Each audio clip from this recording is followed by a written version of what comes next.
5, 4, 3, 2, 1, 0. All engine running.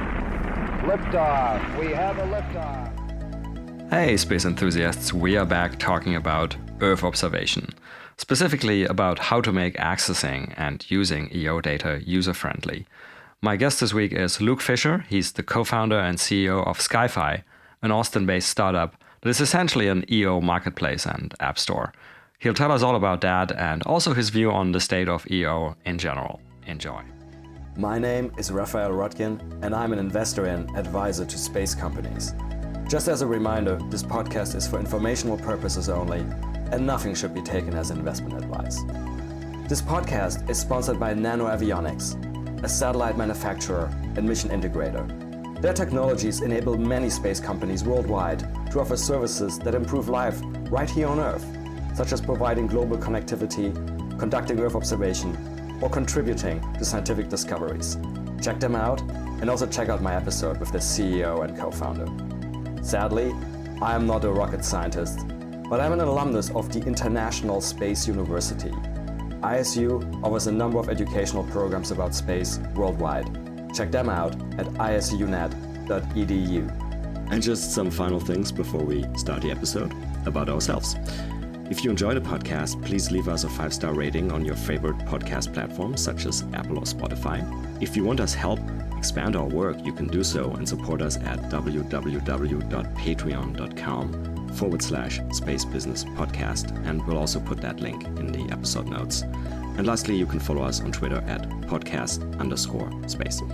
Hey, space enthusiasts, welcome back. It's time for another episode of the Space Business Podcast. My guest today is Luke Fischer, and he's the co-founder and CEO of SkyFi from Austin. Welcome, Luke. Thanks, Raphael. Super excited to chat. Yeah, should be fun. Yeah, it's great to have another EO Earth observation related episode. Actually, I think we haven't had one in a while, and it's clearly a very hot field, one of the main space applications. So and you guys are, as we will see, you guys are sitting at a very interesting part of the value chain. So I think you have a very good overview of things, and so I shall probe you a little bit of your views on where the EO market is going. Yeah. But anyway, before we delve into the broader market, why don't we start off as usual? And may I ask you to give us the elevator pitch on SkyFi, please? Yeah, sure.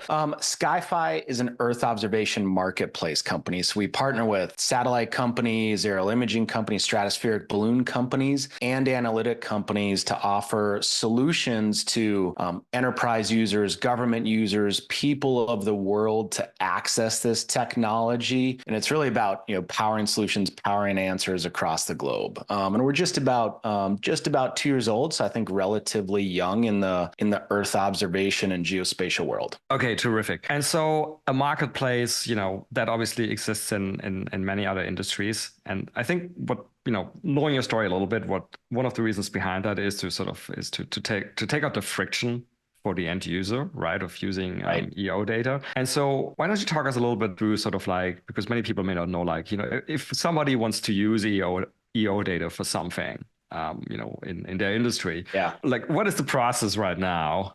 Why is it, I believe I have not done it myself, I must admit, but I believe it's quite painful. And then how are you guys doing it differently? Yeah. The industry itself, it is quite painful outside of what you can do with SkyFi in terms of, the easy access and usability. The rest of the industry, part of the problem is the satellite companies, analytic companies have geared their sales cycle to really serve their biggest customer, and that's historically been the governments of the world and the U.S. government. So you're entering this industry as a commercial user that is used to following the government acquisition cycle. So it takes weeks and months to get data. So these sales cycles have carried over the commercial world. So, very common if you want, let's say, an analytical solution or just an image of anything in the world. First, you have to contact sales. Then there's usually multiple weeks of back and forth finding the right salesperson, to solve your questions. You're negotiating pricing. You get a restrictive licensing with this, multi-layered agreement for a contract. So it can take weeks and months just to get a simple image, and very, very very routinely. And even on Twitter this morning, I found somebody, complaining about it. They're like, I tried buying from, X satellite company, Y satellite company. I contacted them. It was back and forth. It took weeks. I don't know the pricing. And they're asking me how much I want to purchase next year. And most people don't know, like they just want their problem solved immediately. So, we saw this when I partnered up with my co-founder, Bill Perkins, who, is coming from the natural gas world, the trading world, who was trying to buy satellite imagery a couple years ago in quite a sizable chunk, hundreds of thousands of dollars. And we couldn't do it. It was super frustrating. Like trying to give satellite companies money is very hard and it shouldn't be. And so we decided to go, hey, we're going to solve this. We're going to create this web and mobile application that solves these pain points. You don't have to talk to sales. You don't have to get an annual contract. You can come in, you can purchase an image, you can purchase multiple images, you can purchase analytical solutions with a couple button presses. And, we live in a day and age where I can buy a house online, a car online, yet I can't get a satellite image or an analytics solution online with a couple button presses without talking to a human. So it's this outdated industry. And so we're just making it easy. We're, breaking down the friction layer. And it is very simple. You just make it accessible. You put the pricing on and people gravitate towards it because that's the environment they're used to solving. Just drilling down a little bit more detail, like what specifically was difficult, in giving money to the satellite companies? Was it, like you said, was it like the contract structure? Yeah. Structures didn't match. Was that one main thing, or was there something else? Yeah, it was. Yeah, very specifically, it was the contract structures. Most of the, like most sales positions are ruled by commission-based sales. So there's a lack of incentive to sell, a small handful of imagery to one customer when it's better optimized for those salespeople to go after larger contracts, bigger companies that'll be there repetitively year after year. So you had this artificially constrained market that was essentially left out. And so it was the contracting and just the time to acquire the imagery, because in trading, and that's where a lot of our customers are, in the financial world and trading, things are changing by the hour and minute. You can't wait weeks to make a decision. So you have to have it immediately. And so, yeah, it was the time to purchase. And then the constant theme of, hey, well, how much are you going to buy next year or the year after? It's like, I don't know. I just want this right now. Here's, hundreds of thousands of dollars. Can you please give me the imagery? And they're like, well, let's talk more. It's like, come on, guys, like we're trying to give you money for imagery. And it still exists today. I challenge anyone that listens to this, contact a satellite company and be like, I want to order an image by the end of the week. And I will be very surprised if anyone's able to do that, to get the actual imagery. It's not a function. And again, there's reasons for this. And again, on the government acquisition cycle, when the government contracts for something, they want to make sure they get the product they want. There's no discrepancy, and price is not the issue. In the commercial world,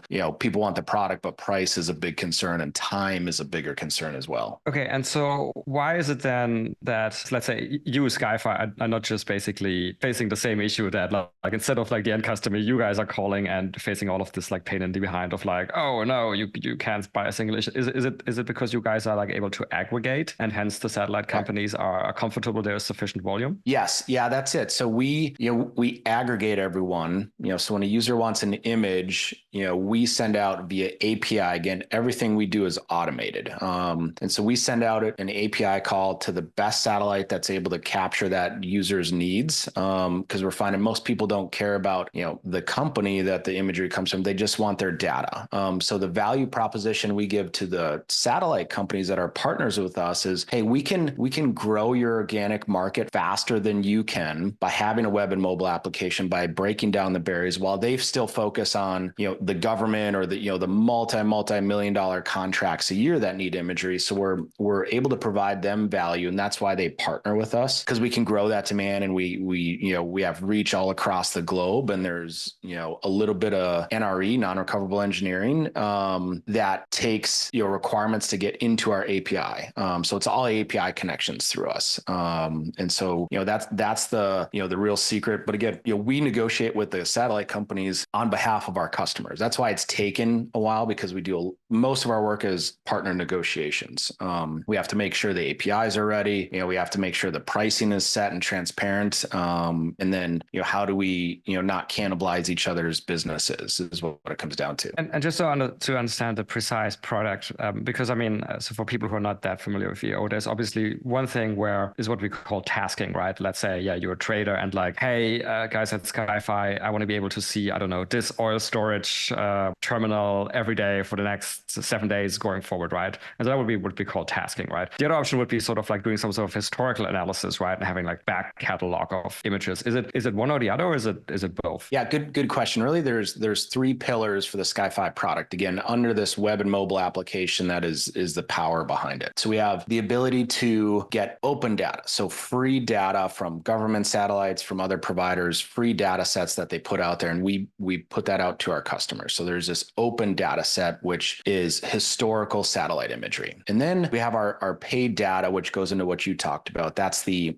tasking assets in the future, and then the historical data that exists, because satellites and airplanes and drones and balloons are flying overhead. They're collecting all this data, and we pull that historical imagery as well. So yeah, the tasking in the future, and then the historical data. And then we have our analytics marketplace, which is relatively new for us. And to me, that's the so what, because that's where you go from getting analytics to insights to answers. And those answers are what's really key. And that's where I think, the future of this industry is going. Because again, imagery is great. Imagery always tell a story, always very popular. But on the more commercial and business and government use case, it's about those answers that you're deriving from that data, from the imagery for it. So yeah, just to rehash, you can get the analytical marketplace to get your answers. You get historical data. You can task assets in the future. And then we have free data sets as well.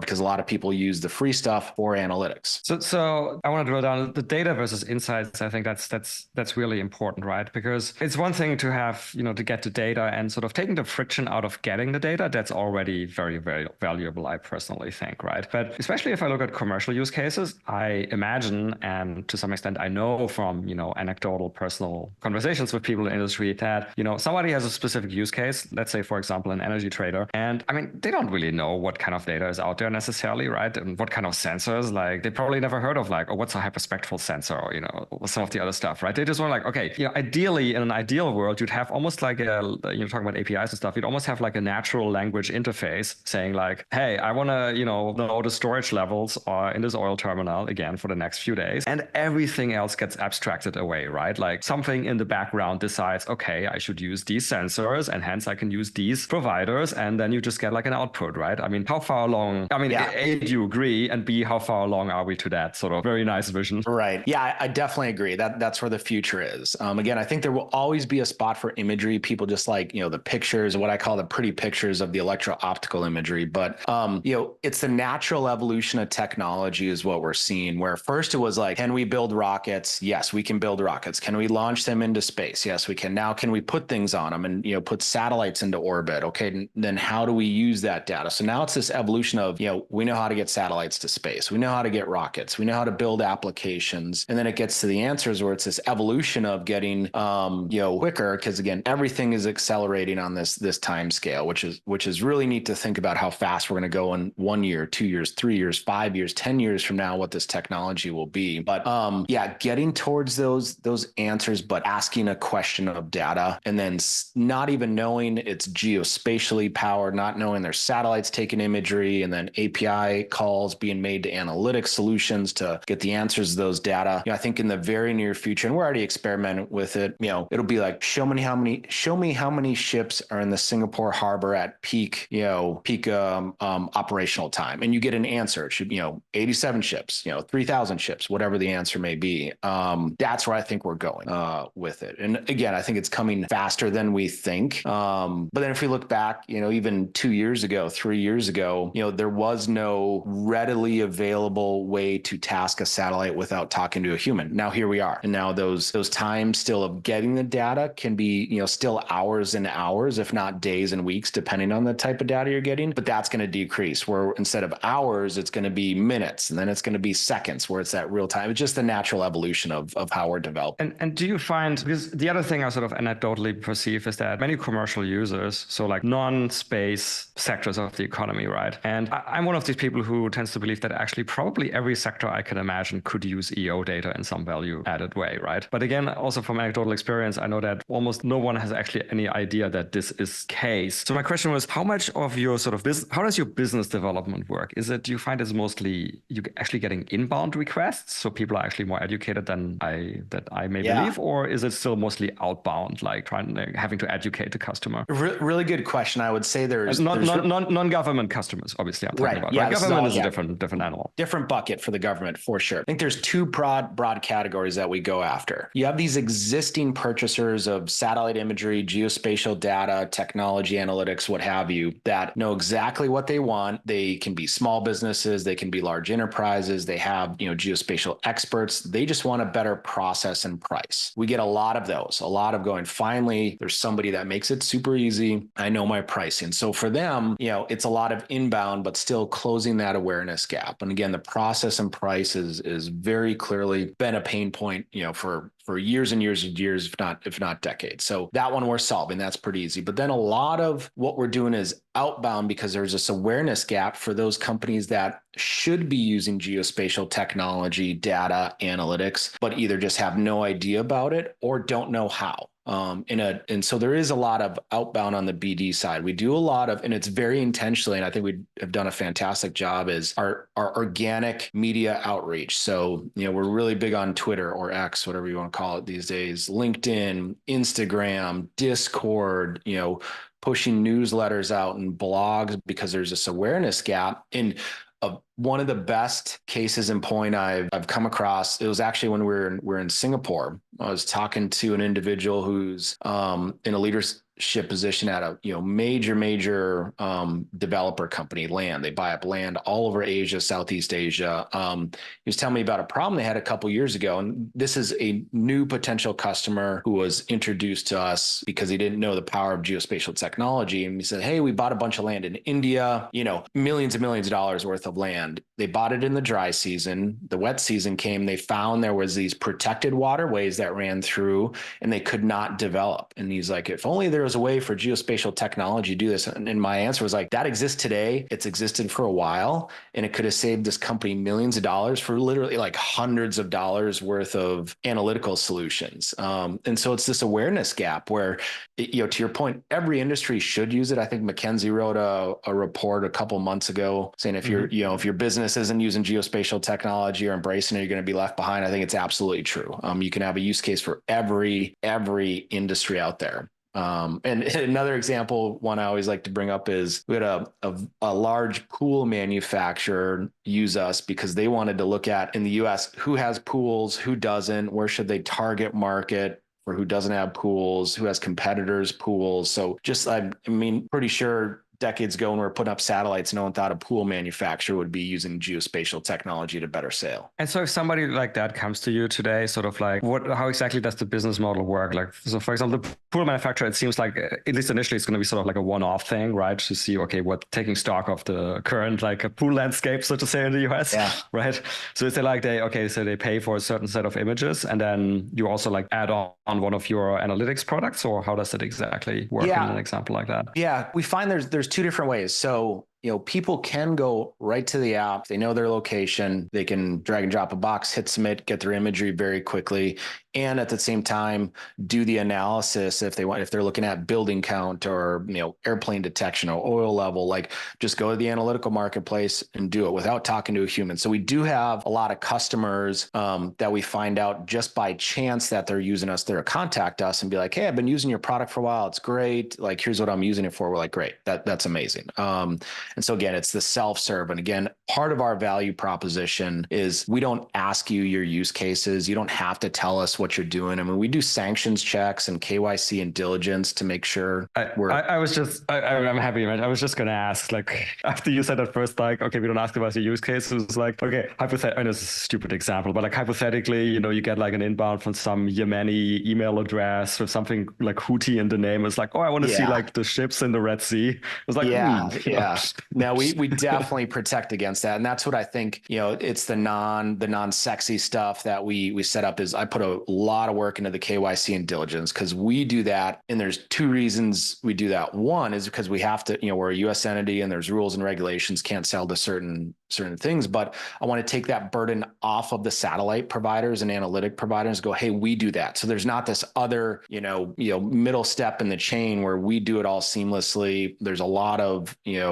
work and effort we put into that because we can't screw that up. But we do that, and I'm very proud of the team and our process behind that. So let's see, where was I going? I was on the what was I talking about? I know we were talking sort of like the business, like the specific example of the pools and how the business model works, and you were explaining how this might work. And actually one related question I had, so you mentioned a lot already that it can be fairly automatic, and that of course is great, but so if somebody needs some hand holding, is there like an account manager or something? There is. We have besides our frequently asked questions and tutorials in the app and how to walk you through in YouTube videos, we do have folks in operations and business development that jump on calls with customers, because again, when this stuff can get very expensive because the value it provides. And so we have companies that come in, they just want to be handheld a little bit, or the white glove treatment if they're about to spend a whole bunch of money, like anyone would. So we do have that outbound BD team, and that's answering part of the other question, where we do a lot of outbound and emailing and phone calls and all that stuff to be like, hey, have you thought about using geospatial technology? Here's how we could help. Here's the value of what we can provide. So I would say probably, it's probably like 60-40, 60% is outbound to close that awareness gap. And then 40%, folks know of us, they use us, they know exactly what to do. And then we hear about it, after the fact, when they email us saying how excited they were. In this sort of like outbound market education, do you feel like the EO sector at large, so not just SkyFi, but like everybody should have an interest in this happening, right? But sometimes I also feel that people are so pampered for now with like huge government contracts. Yeah. I mean, rightly or wrongly, probably more rightly, they are focused mostly on those like, sometimes multi-$100 million like, NRO and similar contracts.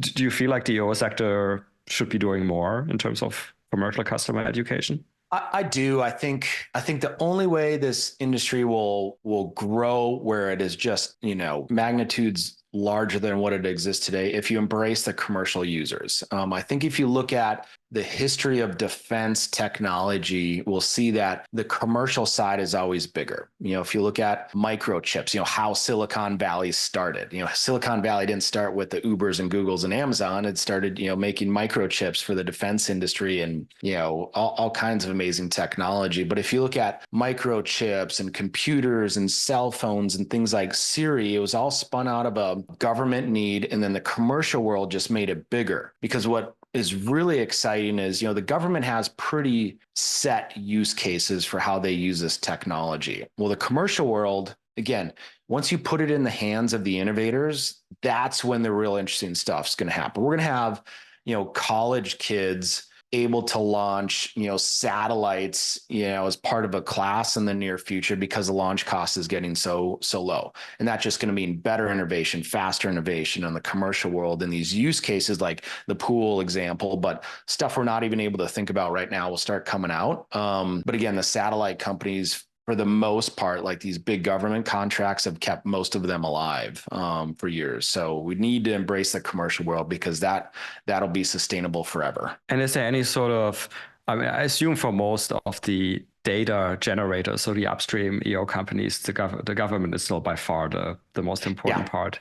Is there any sort of like crowding out effects, sort of like that sometimes commercial users can't get the data they want because the government takes everything, or the pricing may get screwed up because the government may have like a most favored nation clause? Or is there any sort of effects like that, or can that be managed? Yeah, I think there's still quite a few effects from it, where the government will take the priority, and satellite, operators and analytic operators, probably rightfully will say, hey, we're not doing commercial, sales because we've got this higher priority, or the satellites are, primarily focused on a, some location in the earth that there's, outsized value, for the government to task and, buy all that up. But there's still plenty of work to be done. And I also look at the market is so fragmented. There's not one company, again, outside SkyFi. What our mission is to have this one-stop shop. If you look at all the different satellite companies, each one has a unique offering. There's not a lot of redundancy. Like you have a handful of SAR companies, but within that, the pricing is different because the resolution is very different. Companies like Umbra, who have, fantastic licensing under Creative Commons, very transparent pricing, makes it very easy. But again, there's no other company like them. And then you look at Maxar and their satellites, very good resolution, few numbers, again, not very many like a Planet. Tons of satellites, varying resolution, usually caters to the lower resolution until their future constellation is more robust, very different. And so you have these unique providers. And again, I think we'll see some fragmentation or some consolidation come up because it's inevitable. Whether these companies try to go upstream more, downstream more, we'll see what the future holds. But it definitely seems like this immature market needs to develop more. It's great. You mentioned various examples there of upstream providers and their advantages. So actually, I want to ask you because you may have a better overview than most other people. We have tons of people up there with let's call them plain old optical sensors. We've had things like synthetic aperture radar for a while. You mentioned some examples. Hyperspectral more recently. Now it's very nascent, but you have some people starting to dabble with LiDAR. Is there something interesting you're seeing, some trends, some future techs you're excited about? That's one question. And then a related question would be, are you seeing any obvious gaps anywhere that, people listening to this podcast, potential entrepreneurs could exploit? It could be like a geographic gap, or it could be a tech gap, or whatever. Yeah. Two really, really good question. What I'm really excited about is hyperspectral. It is a new technology for space. It's been around for a while. That's how when anthrax gets reported in letters, they're doing hyperspectral analysis. Is it anthrax? Is it sugar? Is it flour or whatever? So, now that capability is starting to become, available in space. Again, there's still going to be years before true scale is there.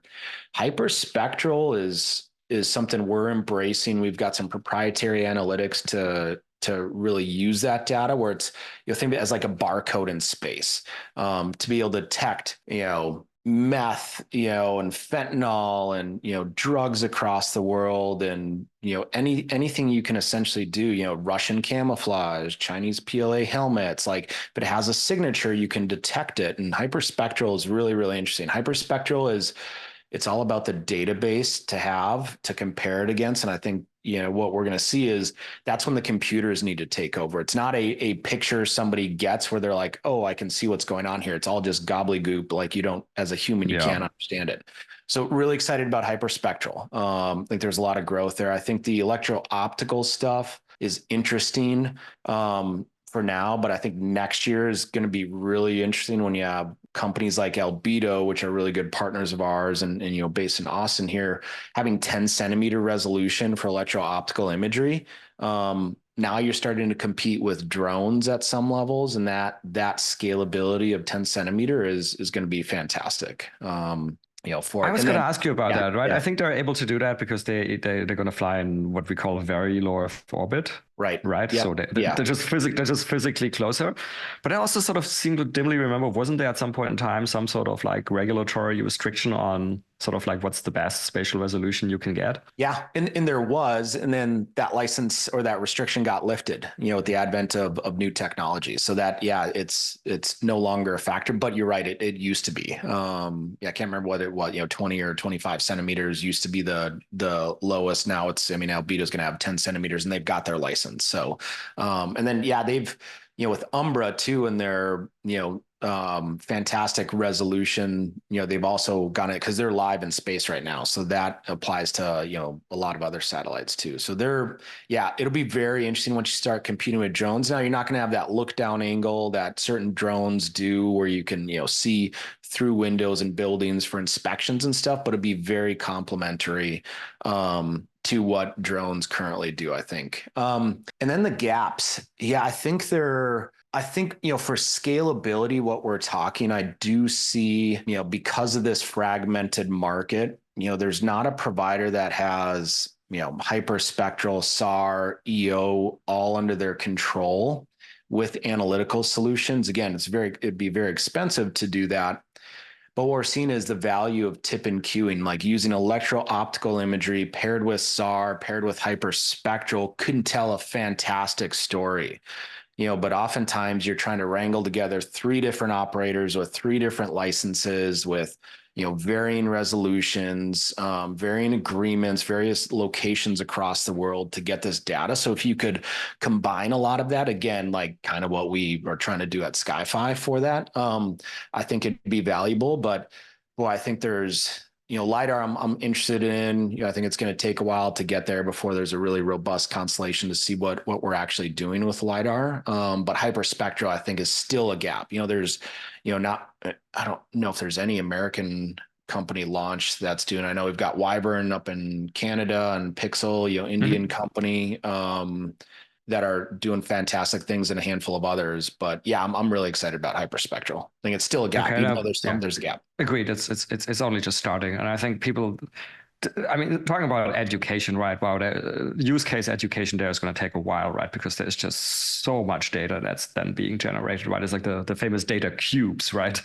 Right. Well, and then the other, like, to jump in on that too, and as it relates to funding, you have very few VCs that are like space specific, which gets into a question of as you're pitching, when you say hyperspectral and these very advanced technologies, very expensive to launch satellites, and so it's not only a customer education but a investor education as well, that I think the industry is starting to come about. Because if you would have said, hey, 20 years ago, I'm going to have an application that makes it better for enterprise users to use satellite technology, people would be like, that's just for the government. It's like spy satellite stuff. So now we're getting to that phase where VCs are more educated as well. Yeah, I mean, obviously, listeners know I'm a VC in my day job, and so I can see this being I don't want to call it an issue, but I can just see this being a fact, right? Because VCs hate taking both market and tech risk at the same time. So this is going to be much better for like a space VC, which like, okay, we're fine with the technology, we believe the sensor is going to work, and okay, we'll take the market risk, right? But if somebody is not like as deep in the tech, then it'll be much higher hurdle for them.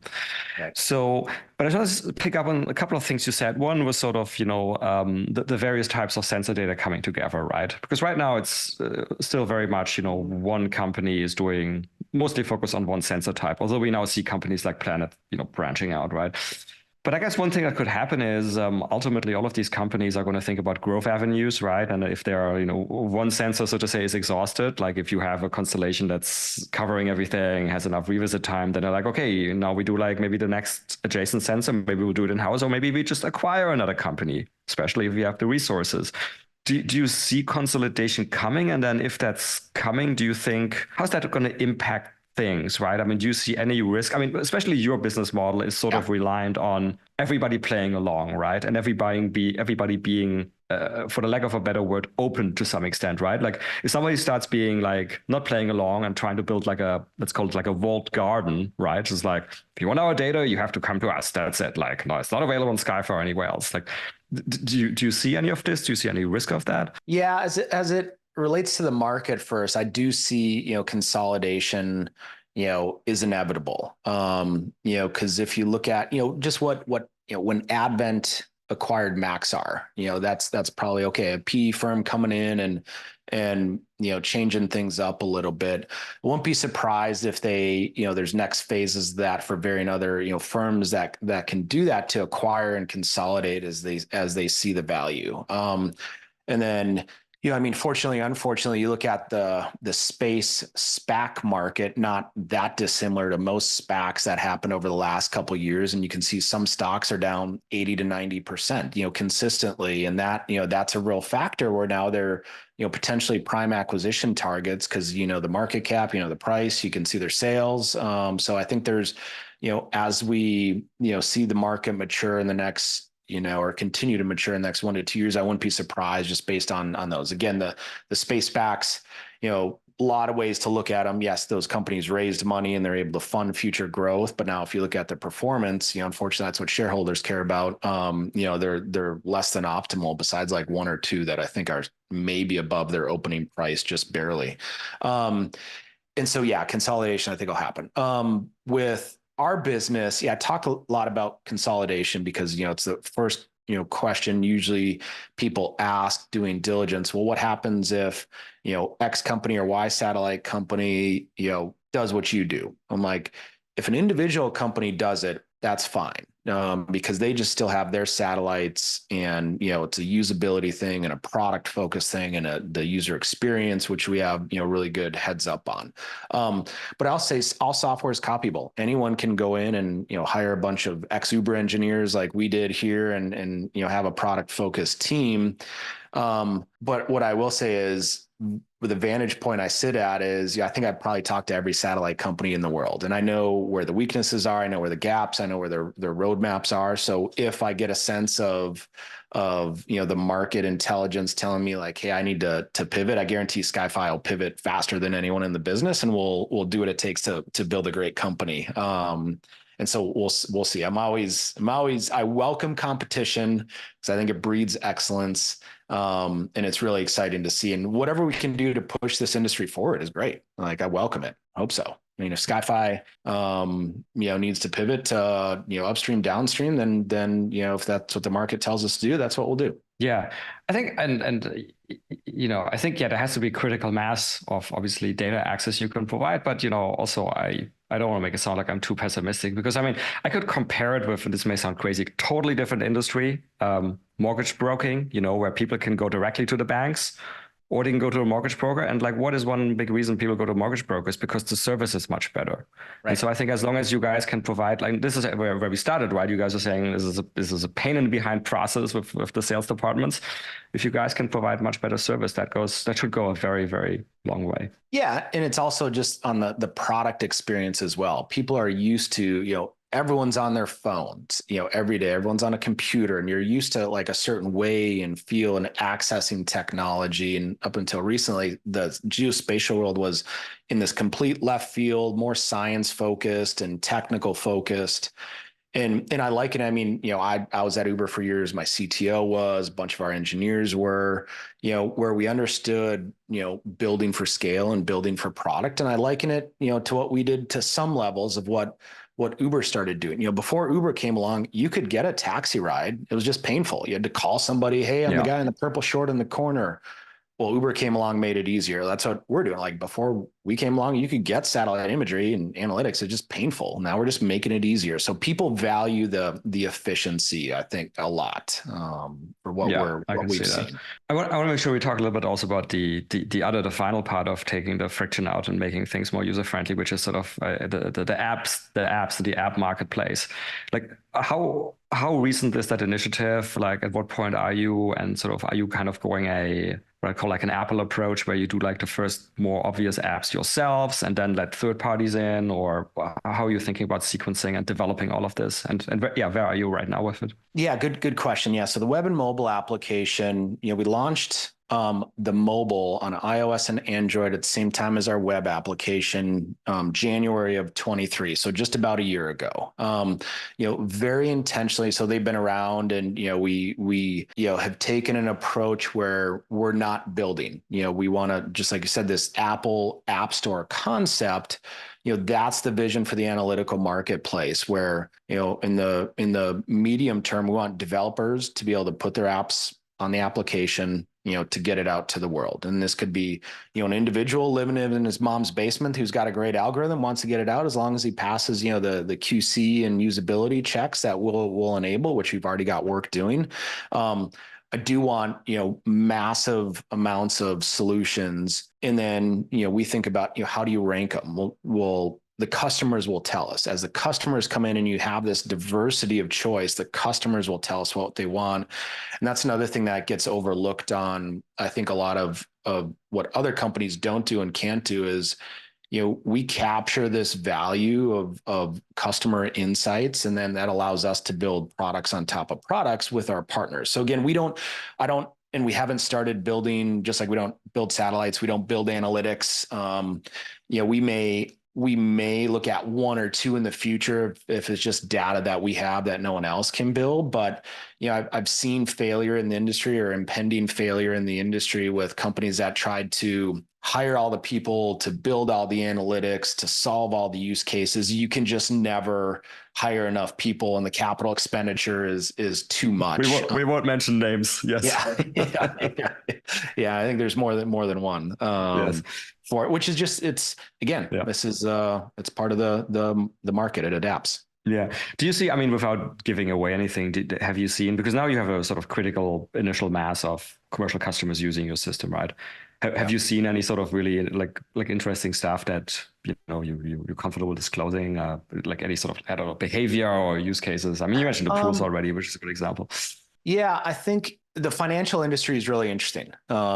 Big users and in that, there's not a lot of sharing or talking about it because, again, it is such, vital to keep, if traders have an advantage, they're not going to tell another firm, obviously. And so they want to just keep it very close hold and just like they make their money and they go on and do their business.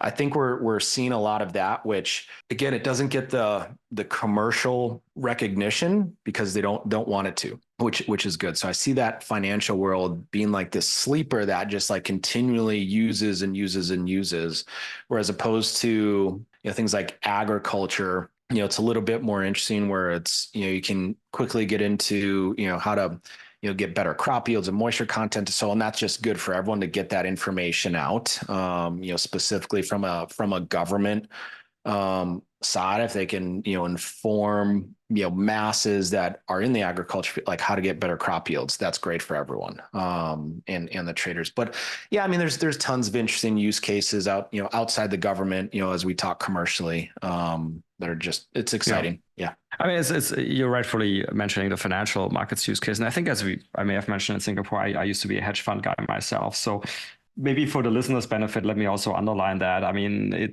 this is a really for you, I think that's a very good use case because, I mean, as you know, the price sensitivity is actually quite low because to get an edge on sort of a multi-million or even multi-tens of $1 million trade, you pay up for that.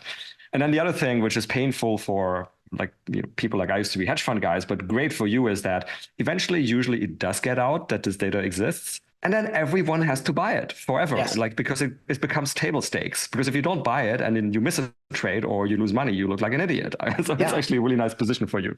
Yeah, it's like the FOMO. Like you have to use it. So that's why we do a lot on social media. Like, hey, here's how traders are using it, because we want them all to be like, hey, is that fund using it? Oh, we should use it. Because it's great.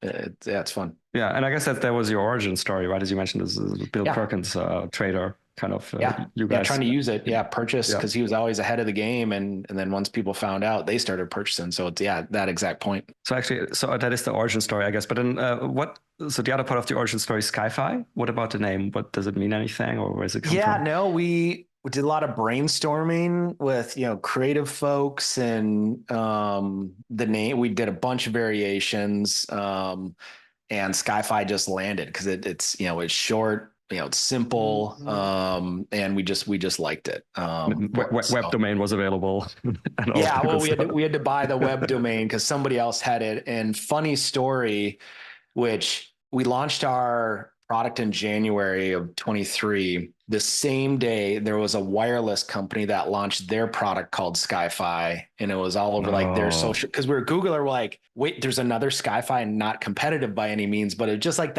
what are the odds of two SkyFis launching on the same day? So it was really interesting, but we own the copyright and trademark and all that stuff. So we'll play nice for a little while. Okay, so look, we talked about sort of like, okay, so you have the initial product out there and even the app marketplace, and you got customers. What are the sort of the next main milestones for SkyFi? Yeah, for us, we're only as good as our supply. So I want to get continue with more partnerships across the board, the analytical solutions, and then, the satellite solutions as well. And we partner with the onesie twosie satellites, and then, the big companies like Planet, who's a recent partner of ours, which is very exciting. So I'd like to increase those for us. But then as we look forward, it is really back to what we were talking about earlier is deriving answers from all this cool stuff. How can we make that easy for customers? There's a couple companies that I've kind of heard about that are trying to start with that. And, it's really interesting because you need a robust data supply to power a lot of your underlying, technology. And so that's where we started. And, for some companies that I see, they're building features, not necessarily companies, when it comes down to semantic search of imagery, because you need a lot more than that from what we've seen. But that's where we go. It's driving answers quickly, easier from our analytical marketplace, which is, again, it exists today. And over the next 6 weeks, we're going to have, a ton more solutions on there. So that is still in its infancy phase. I really want to amp that up. And I think the way we're doing it, again, the whole business is a revenue share, with our partners, where I think that is where, a lot of people will start gravitating because it is so easy. And it's just like the design of it. And it's, pleasant to look at, and, a couple button clicks and you could get global oil inventory for the year, delivered to you, and that is just unheard of for where we're going. And so if there, there's some young developers, or they don't have to be young, but some developers out there, and they have a good idea for, like an analytics app, they can go I don't know, they can go to your website and there's user and API guides and a process how they can apply for the marketplace, or? Yep. There's API guides. Of course, you can always, email us. We have contact forms all over the place. And then on our analytic marketplace, and we'll make it more prominent. I think it's at the bottom of the page now. It's if you have an idea, fill out this little questionnaire. We'll contact you from a customer standpoint to get it up and running if we don't have it, or as a developer, if you want to put it on the platform, let us know. We do that every day. We're talking to new companies, evaluating companies, integrating companies. So we definitely have a lot of work to do still, which is really exciting because it shows the potential of this industry where we're just the tip of the iceberg right now. It feels like. So if everything works out, where do you see SkyFi in, I don't know, 10 years or so? Oh boy, 10 years. I want to run it to be a public company and grow it as big as possible. But I won't be surprised as we go along if, that consolidation is a factor for us as well, to see what happens, merger, acquisition. We start seeing a little bit of that, already, again, with Advent and some other companies acquiring, analytical providers and as well as hardware. So, I don't know, 10 years is interesting. I like to see where we're at in 10 years. I mean, I think it'll be down to, real-time delivery of imagery for anyone in the world, essentially. And there's a transparent view of Earth like we have not seen, which also brings about accountability. There's no hiding it. I was going to ask, I forgot to ask about it before when we started talking about the regulatory stuff, right? So, I mean, and we talked about sort of where EO might go, consolidation and new sensor tech and VLEO and stuff like that. But I guess if we really have in the end this pervasive, maybe real time, maybe more and more video as well, really high resolution, I guess at some point in time, there's probably going to be some sort of privacy thing coming back to bite everyone, right? I don't know where that goes, because it's sort of certainly me as a European here sitting in Europe, knowing the European regulators, oh boy, they're not going to be very happy with this. So do you have any thoughts on where this might go? Yeah, I think, the privacy stuff comes up once in a while. And, there's an article last week about, some satellite provider and having really good resolution. And then you remember wait a minute, drones already have it, airplanes already have it, stratospheric balloons already have it. So I think we will have a continual privacy thing, but I think it's slow and inevitable. And we as humans just give up our privacy slowly. And I mean, we're all walking around with cell phones in our pocket that record everything. I mean, you and I are definitely old enough to know that, or at least in the US, where, phone books would get delivered to your front door with your address, name, and telephone number on it, and anyone in the world could use it. Now we kind of leverage back, I don't want my info out there. And so it's interesting. I think it will be an issue. I think there will always be there, but I think outside of that outsized value that this technology can bring for the betterment of the world will outweigh any privacy concerns. Because I think it's going to make everyone's lives much more enjoyable, better, more sustainable planet is where I think we can really get, as you get a transparent view into Earth, you see the pollution that we're doing, and we see, the devastation of war, which unfortunately is a real thing. Bring that to light, and there's more accountability. Yeah, no, totally agreed. Benefits outweigh the costs, and we have managed the costs or potential drawbacks of new technologies before. There's no reason to believe we wouldn't be able to do it this time around. Just a couple of questions to finish up. You guys, I always ask, are you guys hiring right now? Is it worth for people to go to your website and check out job listings? Yeah, so we're not actively hiring a bunch right now. We are looking for some sales roles, and we've got it's good because we fill roles very quickly here, because it's part of being, I think, exciting company. But yeah, if you go to skyfi.com/careers, you can see the openings, ebbs and flows. We tend to put them up really quick and take them down really quick. So I think we got a sales development role up right now for it. But yeah, always looking for good people. And then folks can email us at careers@skyfi.com, and we get multiple a day just being like, hey, here's my resume. So which is great. It's a good position to be in. Good stuff. And you obviously have a super interesting gig at SkyFi, but you were with me at a space conference in Singapore. You obviously have a good overview of the space sector in general. If I always ask this question at the end, like if you weren't doing SkyFi, what do you think is some of the other interesting commercial stuff in space going on?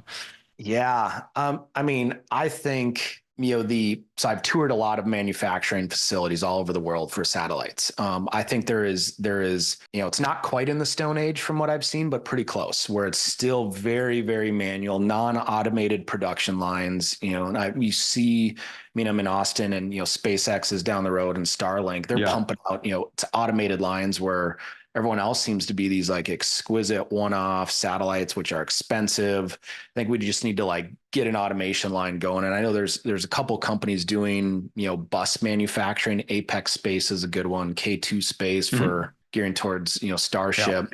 That's interesting to me, just to make it faster. Like the whole theme is let's go faster. And it starts with how do you build the stuff? And boy, some of them are just slow. Slow. Yeah, agreed. And I also agree that I see that slowly changing, which is good. And if people want to know more about K2 Space, their co-founder, we have an episode about a few months ago. Yeah. And the final question, always the same. You probably know, Luke, is on science fiction. Do you like science fiction? I hope so. Otherwise, this conversation always ends very awkwardly. And if you do like science fiction, what are some of your favorites? Yeah, it is by far my favorite genre of movies. I think my favorite one is Interstellar. It just seems to hold up because it bridges the futuristic space missions, but also this human connection to Earth too, and yearning for family and connection, which I think is very important. So Interstellar is a really good one. Matthew McConaughey, also local in Austin. Can't say I know him or hang out with him, but he's got Austin. Austin following. And then the Matrix series. I think those are just cool movies. With everything. I used to work downtown San Francisco, and when the latest movie was being filmed, it was downtown San Francisco. You could see it being filmed from the office space and all the special effects and everything. It was super cool. But yeah, between Interstellar and Matrix, I could probably watch those on repeat, nonstop, and be happy. Yeah, same.